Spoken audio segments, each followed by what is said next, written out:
Hi, welcome to Adoption Now, your adoption show. I'm April Fallon. Enjoy this episode.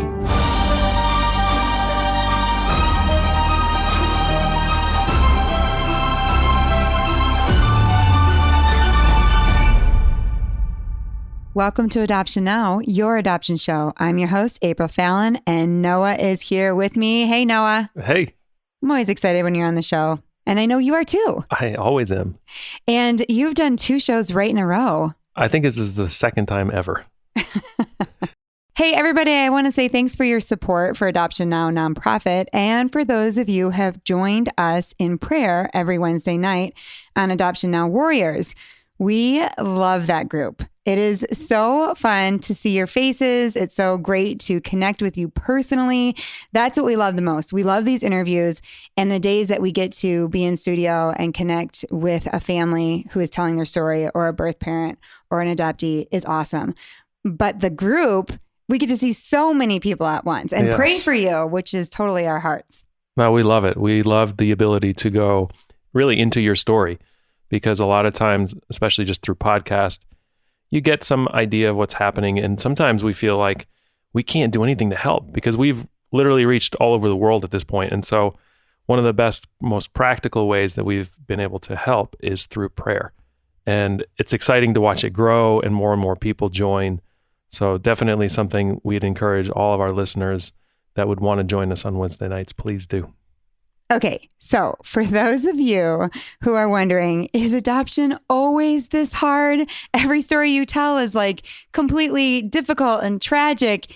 Today is your episode. If you're wondering if adoption could be a little bit easier, today is for you. Yay. I was so excited when Brittany wrote in her story and then we had a pre-interview and she told me her story and I said, oh my gosh, you're like, your story is what everybody dreams it to be. Brittany Tabor is from Tennessee and she's been married to Jason, her husband, for 10 years. And she's a high school Spanish teacher. And today she's going to tell her adoption story. Brittany, welcome to the show. Thank you so much. So you have the adoption story everybody wants. It's a dream come true. I'll just say that. It really is. How did you hear about us? Well, I started listening to podcasts, probably about 3 years ago. And then we wanted to adopt again. And I thought, well, if, we wanted to adopt again, I really need to educate myself even further. And, so I started listening to different adoption podcasts and, just ran across yours one day I think it was recommended on a Facebook group. And couldn't stop listening. Just amazing stuff from all parts of the triad and professionals. And it really is just, especially for Christians, like this is the podcast to listen to and get your heart right and get your heart ready for adoption. I love that. Your check's in the mail, Brittany. Thank you for saying that. Thank you. That's very sweet. Thank you so much for applying and telling your story. And everybody says that when they bring their baby home, they can't wait to apply and for their voice to be heard. And today is your day and your story is really special. Let's talk about why you even got into adoption. So my husband and I were married in 2012 and immediately we were like, we want children. We know that that was pretty much brought up on like our first date. Like, do you want kids? I want kids because if not, then this isn't going to work. So we tried, the biological way. It just wasn't working for us. So we were married for about 3.5 years and we were thinking about actually adopting through foster care like a couple of our friends had done. So this was around 2015-ish, the end of probably fall 2015. So we decided that when I just started teaching, so we decided that summer we were going to get ourselves ready for foster care, go through the classes, get everything ready, just like our friends had done, and we were going to foster. And, I guess we just had we had no idea what foster care was really about, honestly, and we were just in this dream world. And we didn't realize that it was going to be as hard as it really is. But we didn't end up fostering at that time because in November of 2015, I got a Facebook message from a friend saying that she knew of someone that was expecting and considering adoption. So we just jumped right into it. And that's how we ended up with our first little girl. And there you go. That's how Story easy one. adoption is. Yeah, it was a whirlwind. We found out about her the night before Thanksgiving in 2015. We had to hire an attorney, get a home study done, all within about a 6-7 week time span because she was born 9 weeks later. So we get a phone call from the hospital that she had been born the day before, and we got to go see her right when at the hospital when she was a little less than 24 hours old. So it was, wow. I mean, literally a dream come true. Just bam, there she was. What was your husband's response when you got that message? He was like, yeah, sure. Like, let's go for it. And I was like, okay, well, I just, this isn't, adoption is never for sure until it's all done. He's like, okay, well, let's do it. And I said, okay. Like for real? Like we need to talk. He was like, no, I'm good. Totally good. Okay. Well, you don't know what you don't know, right? That's right. Yeah. And so he was just excited. Do you have an open adoption? We do. Well, semi-open. We don't have direct contact with our daughter's birth parents, but we do have contact with some biological family. And we live very close to one another. So we've run into some of their biological family and we're all on really good terms. And they know that we love them and they love us. And I just don't think right now that they're ready to have just a completely open relationship with us. But they do get, word that, they've seen us around town and we're doing this and she's playing soccer and she's in kindergarten and they know that she is very well loved and we appreciate everything that they've ever done for us. What did you name her? Her name is Tessa. Aw. And she was healthy? Yeah. Very completely healthy, 8 pounds, 1 ounce, head full of dark hair, just the most beautiful thing I'd ever seen. See, Nick, it's possible. Our producer, he's new this season and he's been listening to all these stories. He's like, oh my gosh, adoption is really hard. Is it ever easy? I'm like, hardly ever. And then here we are. There you go. It does happen, which is amazing. Okay. You decided you wanted to adopt again. Yes. And did things happen as easy for you? Definitely not. Okay. Not this time around. It's definitely not as hard as what most people go through, but we had some roadblocks, we had some speed bumps, couple potholes, couple flat tires along the way, but we made it to our destination. So the second time around, it's 2020, COVID hits, we're at home, and I am looking at my daughter, this perfect little human being, and I'm like, I don't want her to be alone. And I just had this longing for another child. And I told my husband, I was like, look, I really want another baby. I'm terrified to go through this again because there's no way that it's going to be this easy again. I was realistic. Like, there's no way. Absolutely no way.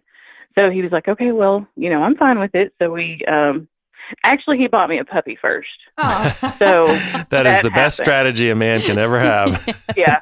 Which is why we have 2 dogs. That's why we have 2 puppies. So he was like, that's a little less expensive than a child. So we'll go with it. And I was like, okay, fine. I love the puppy. But I just could not get rid of just this tug on my heart for another child. And I said, I really want a baby, or even an older child. Like we were really open at this point because I knew just how hard it was. Infant adoption is extremely difficult. and there's so many waiting families, and we just knew that it wasn't going to be as easy this time around. So we go ahead and get our home study updated, do all that stuff, and started joining Facebook groups. And I realized that there were like Facebook groups made for matching, expected parents with hopeful adoptive parents. And it just blew my mind. So I joined every single one that I could, and started talking to different people and made a lot of connections with people that were in the same situation, and just really tried to get out there and learn as much as I could and how to promote ourselves. We've made a Facebook adoption page. The Tabor adoption journey is what we ended up calling it.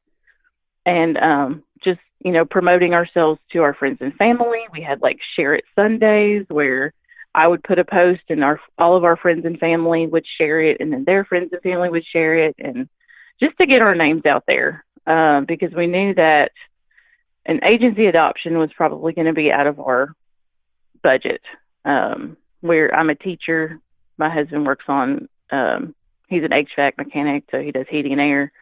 So it's like, we're not making six figures a year. We're just a regular family like most people in the United States that are dealing with infertility that want to adopt. And it's just, cost is outrageous for adoption, as you guys know. Yes. So we were like, self-promotion is probably the best way to go. And then we'll when we figure this out and when we meet an expectant mother, we'll figure out what we need to do next. So the first time that we were, I'll say, quote unquote, matched, was probably around August of 2020. I'd started speaking with a young lady that was due in about a month from when I started talking to her. And she was like, I feel like this is perfect. This is the match for us. And then she just disappeared. So I have no idea. How long were you connected with her? Probably for about 3 weeks. We were talking. We were that's a long time. Messaging. Yeah. And then she just disappears. And I had no idea. She was in North Carolina. I had already called attorneys there, and I was trying to figure out the laws between the states. And our home study wasn't 100% finalized at that time. So we were trying to get that rushed through with our social worker to make sure that it was going to be updated and we were going to be able to go when we needed to go. And then she just disappeared. So that was hard. And that was kind of our first letdown. But I was like, okay, that's okay. We're just going to keep going. No money was involved. No money was involved. No. We didn't end up getting that far. Because by the time I had contacted an attorney, she was gone. So, fast forward to probably, I'd say January of 2021, I started talking to another expectant mother that had reached out through a Facebook group. We were talking for about 2 months, actually. She was due in June, like early June. And we were talking constantly. We were planning a trip to go visit her for Easter and her kids. And the week before we were supposed to come out and visit, this is like early March, I believe, she also just disappeared, just ghosted me. No money was involved that time either. So we didn't, lose anything. Which now at this point in time, I started picking up different red flags. And one of those was I was talking about an attorney and she said, well, I've already spoken to someone and it's only going to cost us like $85 to sign some paperwork and da-da-da-da-da. And I said, well, I've spoken to a few different attorneys in your state, and this is Virginia, and you have to relinquish your rights at the courthouse. And she said, no, I don't have to do that. I just have to sign a piece of paper at the hospital. And I was like, I don't think so, but you really need to speak to this attorney, and we need to get you an attorney, get us an attorney. She's like, well, I've already talked to someone. I said, okay, well, just, I'll find an attorney. I'll give them their number or their information, and they can talk. And she was like, no, we'll figure it out. And then it was everything.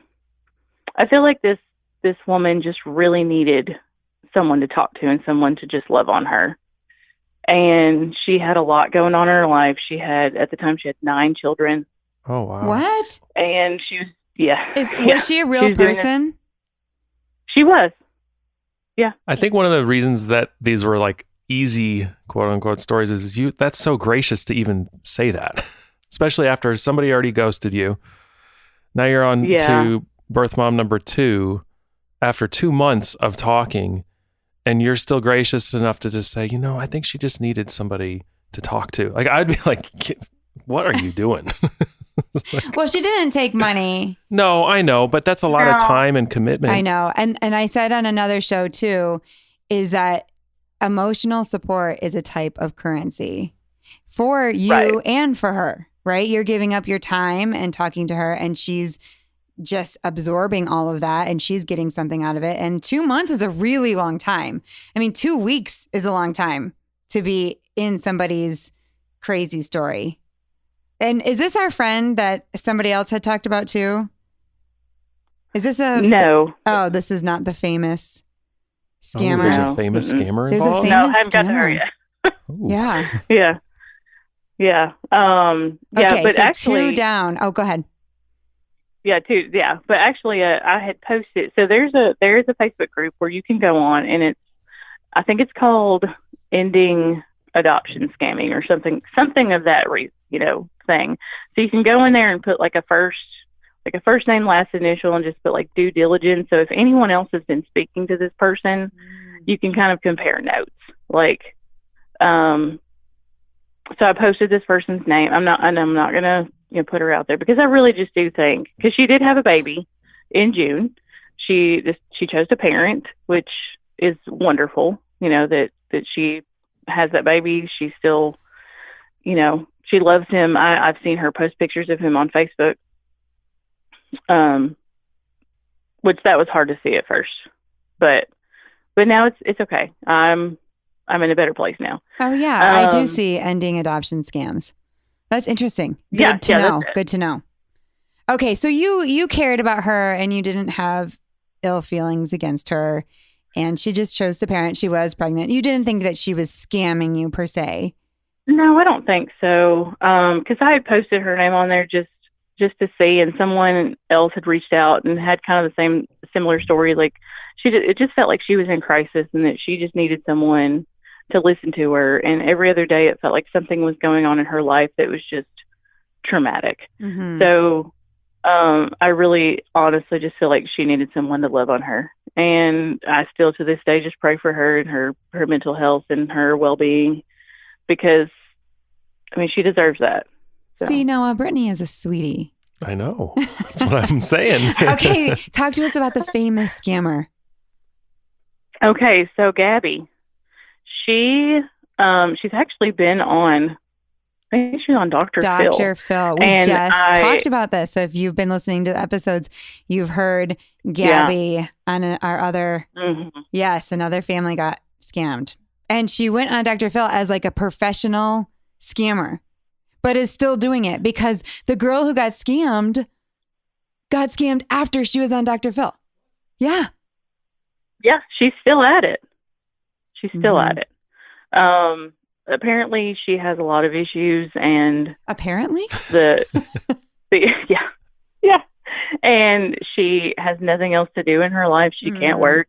I don't know if she just, just can't handle life in general, but that's how she copes, is with messing with hopeful adoptive parents and just constantly awful. It's really awful. I have a lot of compassion for a lot of people, but this is really awful because these parents have gone through so much loss, and that she's promising to give them hope and a baby and a family, and she's basically scamming them, but she's not getting money, right? She's another one that's not No, getting money. she's never asked for money, but it's very emotional. Like what she would do is normally she starts out apologizing for like, "Hi, my name is so and so. I'm so sorry for bothering you, but I'm this many months pregnant and my boyfriend and I." She always says that it's a boyfriend and it's her and a boyfriend or her and a friend, or she's reaching out for a friend. There's always some kind of pattern to it.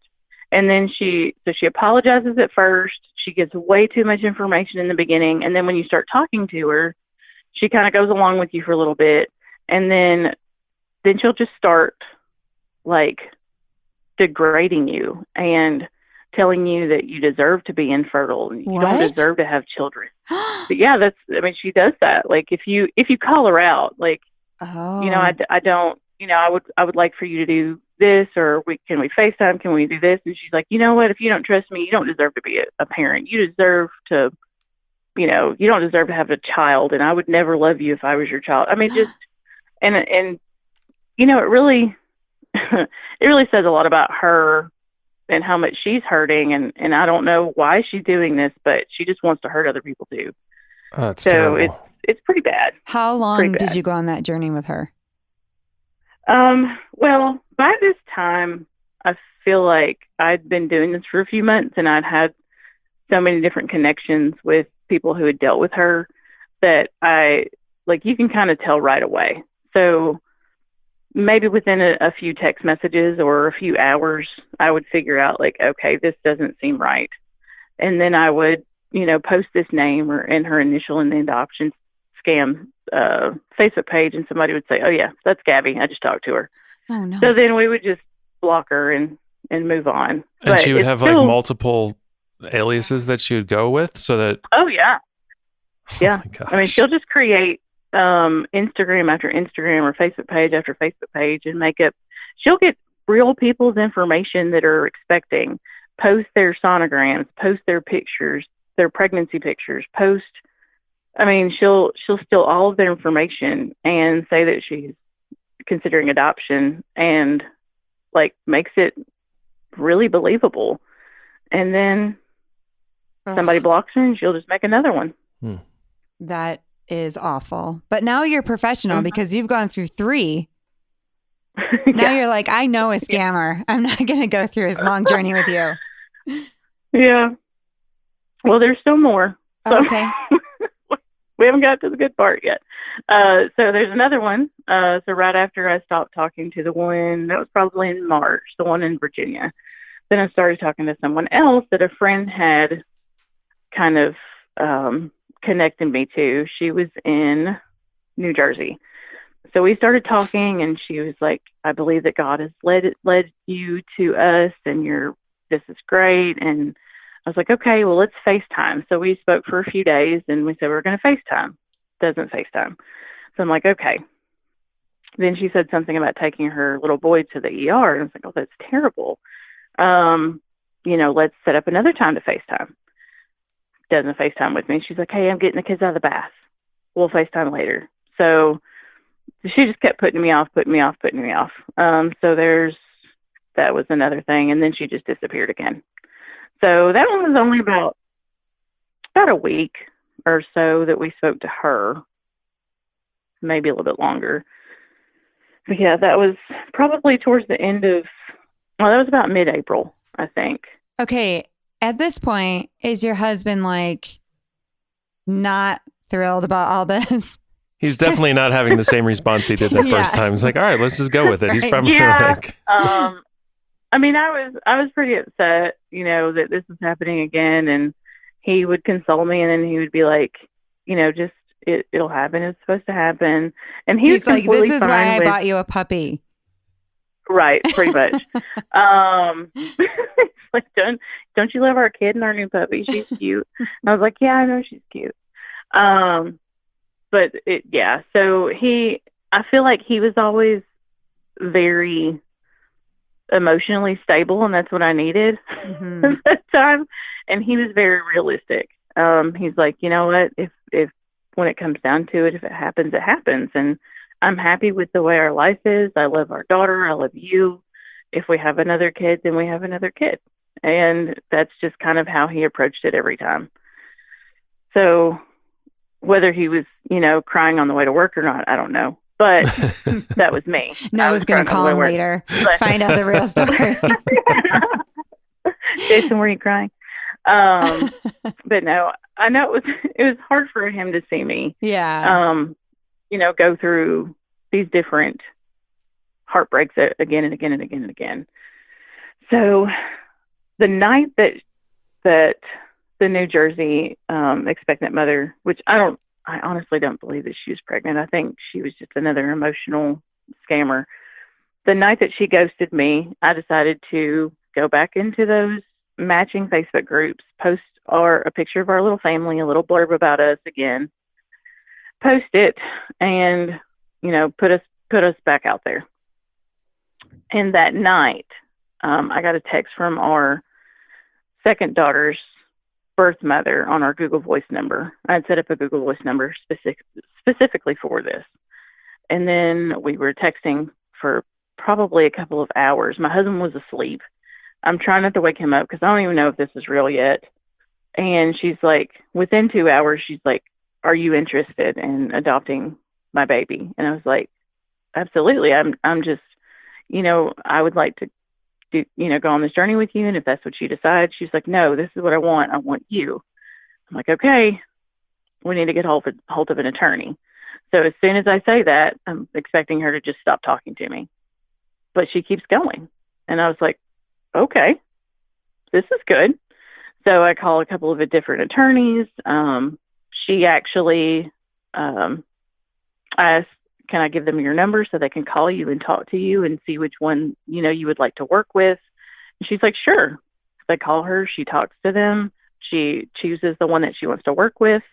They call me back and tell me the information they got. It was the same information. I was like, "Oh gosh, this is happening." Like, wow. So then that was April 29th. Okay. And when is she due? She's due June 28th. Oh my goodness. So, yeah. So we had another little 2-month match again. It was almost about the same time frame that we had with our first daughter. So I was like, "We can do this. We've done this before. Absolutely. Let's do it." And why did she pick you? Did she tell you? She just said that she felt a different connection. She was actually speaking with different people in that Facebook group that night. And she said, "If this is what you want, then I'll stop talking to everybody else." And I said, "Absolutely. This is what I want. I want to move forward with you." And she said, "Okay." So I guess she stopped talking to everybody else. And Wow. I just had to believe her. I just had to go with it. And it was in a different state, right? She was in a different Yes, state? she was in Kansas. Yeah. And when was the baby born? She was born June 24th in Wichita, which is, I had no idea that Kansas was such an adoption-friendly state. No clue. But we get there. Well, actually, we had traveled about a week and a half before that. We thought she was in labor. But turns out that she wasn't in active labor at the time. So we actually got to meet her mom, meet her sisters, go to dinner with them, which we had never gotten to do that with our first daughter's mom. So it was just a really beautiful experience to be able to be there with them for a little while. And then we left, and then she called me on the 23rd and said that she was, or she texted me and said, "We're going to the hospital. I'm just going to get checked out." And I was like, "Okay, well, let me know." So 1:00 in the morning on the 24th, she says, "They're inducing me." So we had never unpacked our bags. So we just threw them in the car. And I told my mom, because my mom lives with us, and I told her, we're leaving. So she had my older daughter, and we just got in the car and drove and made it to the hospital within 5 minutes of her being delivered on the 24th. Yeah.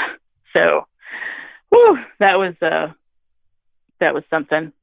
I run into the hospital. They've got my name written down because the social worker had taken all of her information. I ran up to the delivery room. So it was me and birth mom and her mom. and we were there for the whole thing. Like it was crazy. Oh my goodness. And you got to hold her right away? I did. Yeah, they put us directly across the hall. I got to do skin to skin with her. She chose not to see her right away, so she wanted me to go directly to another room with her, and we did. And Aww. I never thought I would have that experience without giving birth. Right. You know, when you adopt, you're just thankful. For you're just thankful anything. that there's a child. Yes. Yes. And I am forever grateful for that experience. I got to cut the cord, go with her across the hall, do skin to skin, and we got to be there the whole time with her at the hospital. Oh, what'd you name her? Her name is Taya. So we have Tessa and Taya. Oh, I love that story. And I'm on your Facebook page right now and I am dying. Oh my goodness. I want that baby. She is oh my God. way is too she cute. Not She's perfect. Oh my goodness. She's She's absolutely beautiful. perfect. Both your girls are so beautiful, but the baby is just recently posted because how old is she now?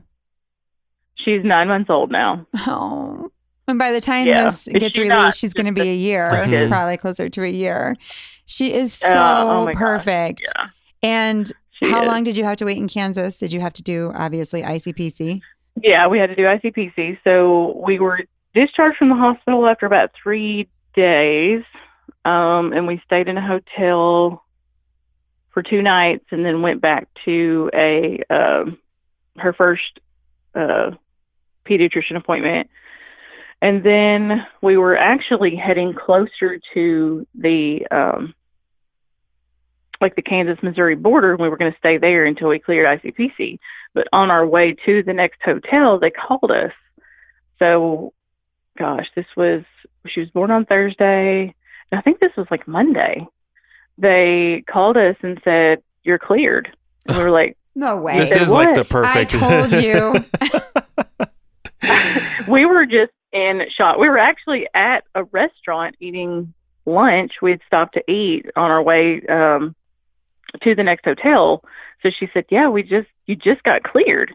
And I said, "What again?" Like it just didn't click because she told us we were probably going to be there for about another week. And so we were stopping in St. Louis where my husband has some family just to spend some time with them after we had cleared ICPC. So we called and we were like, "We're on our way." So we get in the car and we just go. That's so amazing. My mom, it was fantastic. So my mom got my daughter and met us there. And so she could meet her little sister. Oh, tell us how Tessa responded. Oh my goodness. She still is just over the moon with her. She just loves her so much. And every chance she gets, she just grabs her chunky little face and she just kisses it. And she just loves her so much. And Taya thinks Tessa's hilarious. I mean, she'll watch her run around and just laugh and laugh and laugh at her. So they're just, I don't know. Like I said, they're a dream come true. And they were both perfectly healthy babies. And I know that's unheard of in adoption. And they're both, we went through like maybe 2 months of a wait time. And with the cost of us doing self-matching both times, probably doesn't even add up to what one person would spend at an agency normally. So it was just, God blessed us in so many ways. And I don't know how. That's so amazing. What an encouraging story for people. You said that you saved around $20,000, especially in the last one, right? Mm-hmm. Yeah. So our first adoption was probably close to $10,000 with everything, and it was in state. So that helped out a lot. And then our second one was probably, I think it was closer to $20,000 with everything, travel, but different attorneys and ICPC and everything. So, that's amazing. What would you say to a listener right now who is in the midst of the same thing you went through, scammers? They're not feeling like they're getting a legit match and they're just struggling. What would your encouragement be to them? Well, first of all, find some people that you can lean on because we're not meant to do this alone. And there's so many people out there that are going through the same thing that can be encouraging, or somebody that has been through it that can encourage you. I honestly believe that the adoption community, we need to be there for each other. Mm-hmm. And second of all, just don't give up. I mean, just don't give up and just keep going, keep plugging. And it hurts. It hurts so bad every time something fails. But if in your heart you believe that you're going to be a parent, you're going to be a parent. And it's going to happen. That's right, Brittany. Thank you so much for being on the show. Noah, do you have anything else? You couldn't have said it better. April's favorite thing to say is, you're in it to win it. Mm-hmm. And clearly that's what you were doing, right? When you kept hitting these scams, or not scams, but just, the excitement and then the failure or the disappointment. Yeah. But you kept going, and I love stories like yours because you kept going with love, right? You didn't get stuck in bitterness. You just kept going, kept believing, and you have 2 beautiful girls. And this is a wonderful, wonderful story for people who are like, oh my goodness, is it always going to be so hard? Yes, there are some hard things of your story, absolutely. But in the end, you have 2 healthy children. Thank you so much, Brittany. Thank you. And thank you for listening. We'd love for you to subscribe to our weekly podcast and follow us on social media. Thanks for joining us on Your Adoption Show. See you next week.